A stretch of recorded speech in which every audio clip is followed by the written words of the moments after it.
komponen kurikulum, tapi kita mengaitkannya dengan kurikulum mereka.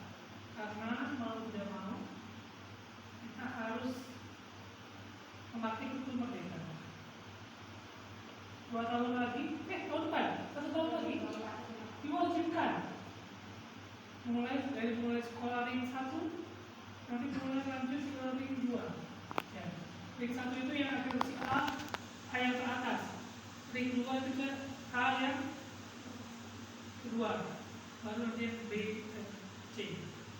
Baik, ada yang tahu apa aja di kurikulum mereka, poin-poinnya yang perubahannya? Apa? RPP-nya apa? RPP-nya berubah menjadi modul aja. Modul aja, oke bagus ya. Siapa namanya nih? Ya. Ada lagi mau melengkapi? RPP-nya berubah jadi modul aja, betul kah kayak gitu? Betul, kenapa bilang betul?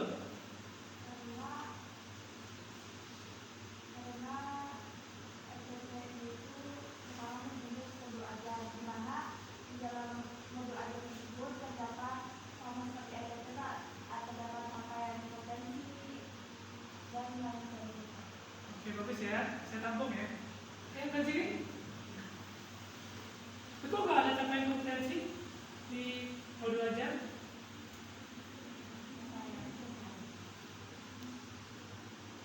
Capaian kompetensi atau capaian pembelajaran? Capaian pembelajaran. Baik ya, itu sekilas berarti Anda sudah punya pemahaman, bagus ya. Tinggal saya sempurnakan. Semoga dengan ini kita bisa mencapai pemahaman Anda dapat tentang kurikulum merdeka.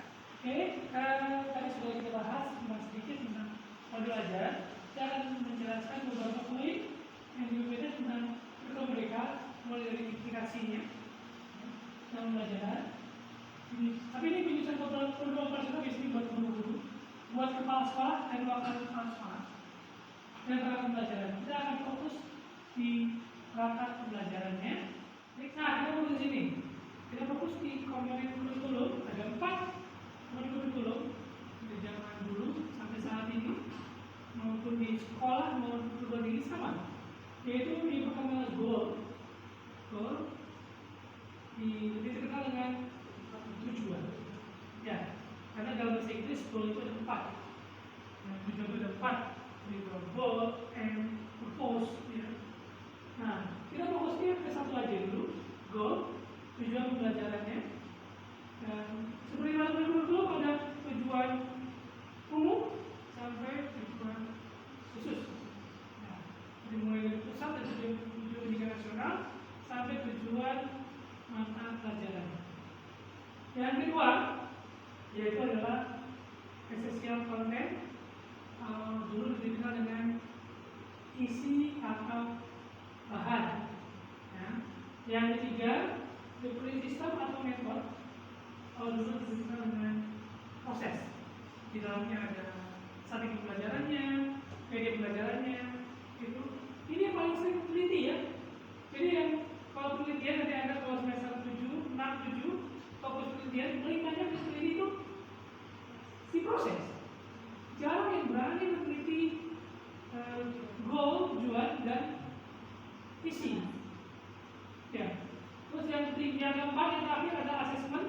Sekarang ada assessment. Di kurikulum mereka kekuatannya di assessment. Makanya kita harus berubah kurikulum prodi kita nanti. Mata kuliah ini namanya assessment. Karena mata kuliah yang aku saat ini adalah evaluasi. Ya. Evaluasi pembelajaran. Nah, ini dari mulai membuat ya, kalau itu sama saya ada 10 tugas ya. 10 tugas instrumen evaluasi. Dan sekarang harus ada perubahan karena harus dikoreksi semuanya di dalam satu modul belajarnya. Oh Pak, izin bertanya. Ya, siapa namanya? Perkenalkan, nama saya Kurnia Saniati, perwakilan dari kelompok 4. Itu Pak, yang di situ kan ada need analysis and SWOT analysis. Ya. Bapak bisa jelaskan bisa tolong penjelasannya nggak Pak tentang apa sih need analysis and SWOT analysis itu Pak? Ya, bagus pertanyaannya ya. Sekian dari saya Pak. Oke, karena emang ini saya mancing Anda. Anda lihat gak kemarin dari kecil? Karena dia bukan masuk ke kurikulum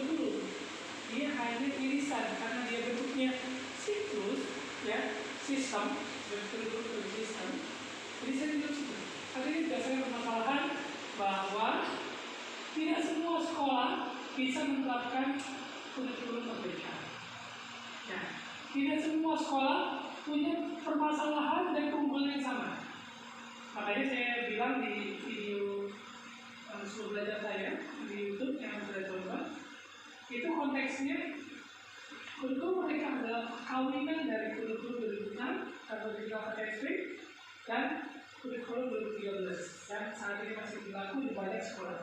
Jadi perkawinan, dia mengawinkan.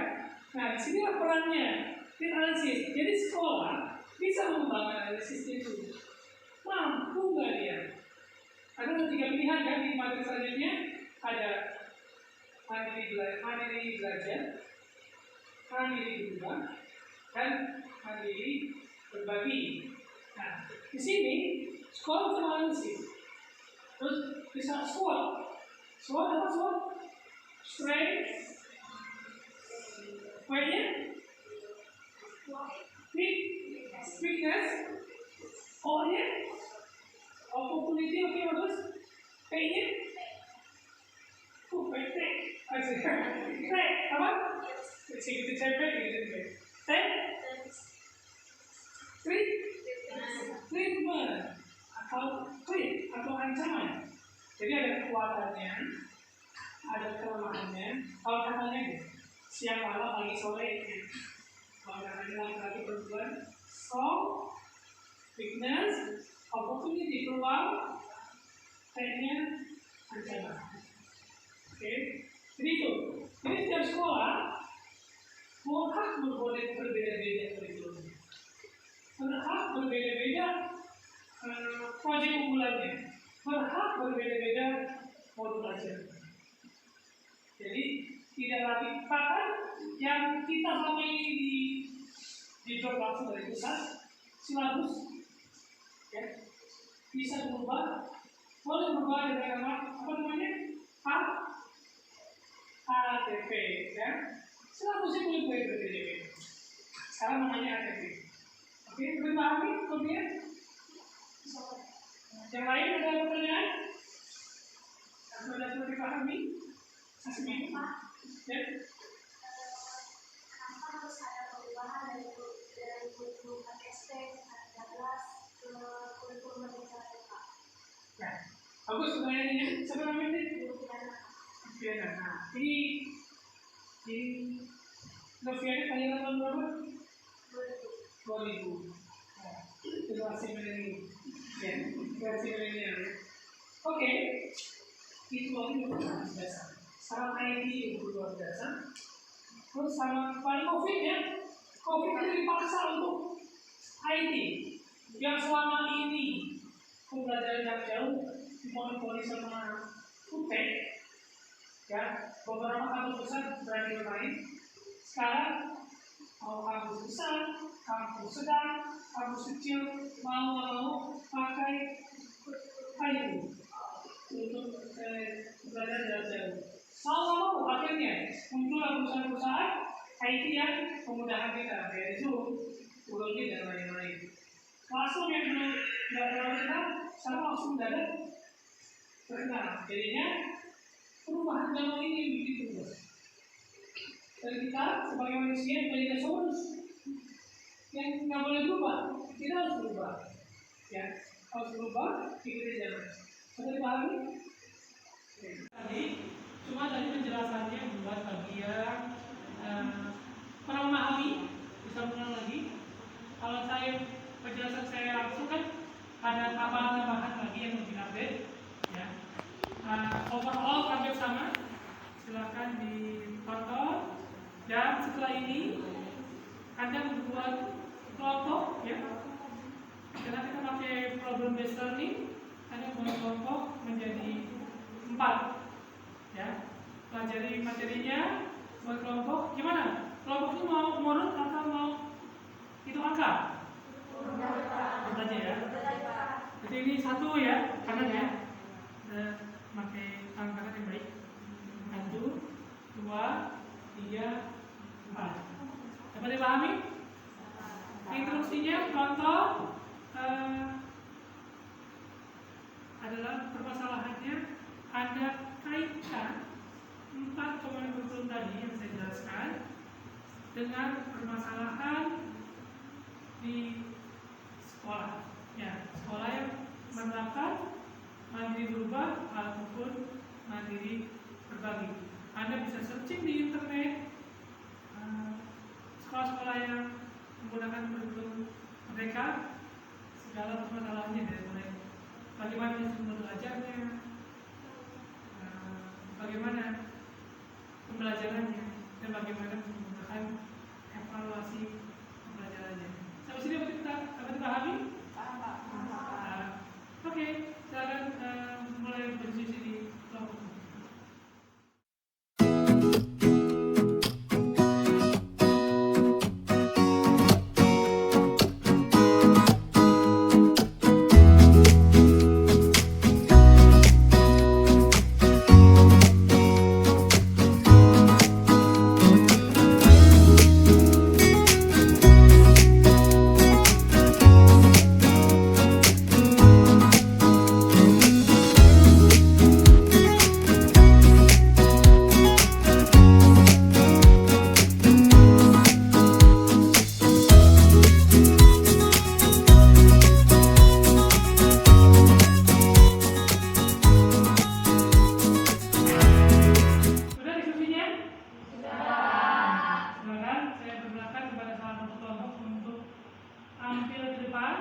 Menjelaskan hasil diskusi.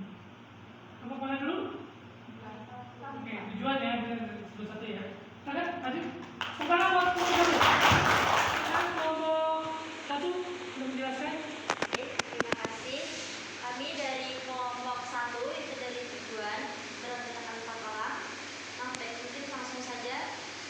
Di sini kami akan menyampaikan tentang perbedaan kurikulum sebelumnya yang menggunakan RPP dan kurikulum terbaru yaitu kurikulum merdeka dengan menggunakan modul ajar. Nah, seperti yang kita ketahui dalam siklus belajarnya modul ajar, saya akan lanjutkan penjelasan dari teman saya yaitu mengenai siklus belajar pada modul pembelajaran kurikulum merdeka, di mana di dalam siklus belajar pada kurikulum merdeka itu terdapat 4 komponen. Yang pertama ada komponen bertanya dan menyelidiki, komponen yang kedua yaitu merancang dan mencipta, komponen ketiga yaitu berbagi dan refleksi, dan komponen yang terakhir yaitu bertindak dan menata. Di mana pada komponen kedua itu terdapat merancang dan mencipta. Nah, di situ terdapat ada 4 poin. Yang pertama mengidentifikasi kebutuhan orang sekitar, yang kedua menganalisis peluang usaha atau barang atau jasa yang dilakukannya, dan yang terakhir yaitu merancang usaha. Seperti mereka itu anak-anak itu dibuat untuk seperti bisa berwirausaha sejak dini, seperti itu Pak. Jadi akan dilanjutkan oleh teman saya lagi.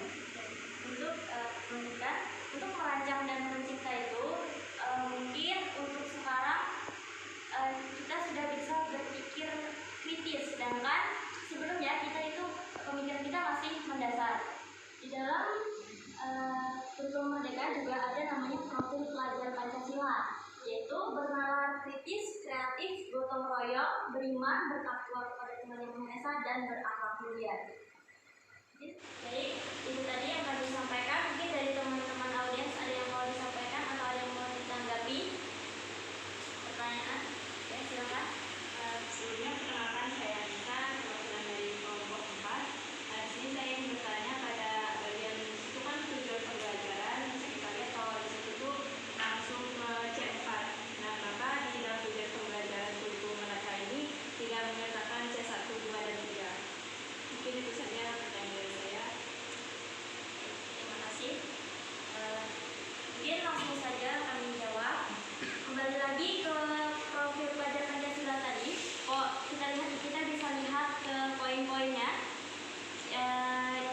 yaitu salah satu poinnya itu bernalar kritis. Nah, di sini siswa itu diminta atau dituntut kasarnya untuk bisa berpikir kritis, untuk berpikir kritis dan kreatif dalam pembelajaran. Lalu yang pertama ya, kalau sudah membaca ya bagus ya. Kenapa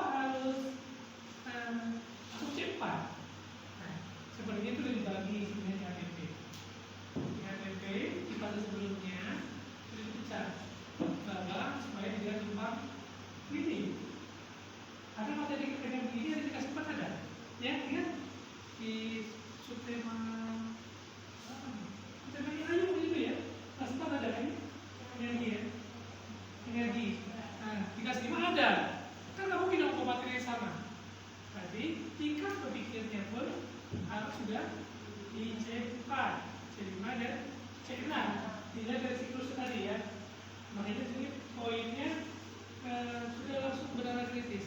Bahkan kalau lihat di soal belajar ini ada sudah LKPD-nya langsung contoh membuat tadi energi ya. Tapi di Palka ini kan harusnya memanfaatkan tenaga solar cell ya. Jadi dalam Mandau kemarin desa yang ada listriknya menggunakan solar cell. Nah, karena PLN kalau misalnya rugi, karena penduduknya cuma 500 jiwa satu desa, ya, 500 jiwa 170 kakak. Kalau misalnya masuk tiang listrik PLN akan rugi, makanya menggunakan solar cell. Baik, itu aja pada waktu kita hari ini. Jadi ada sedang belajar lagi mandiri untuk menerapkan tadi 4 kurikulum ya. Jadi pekan selanjutnya Anda siapkan dan kirim tugas-tugasnya di Google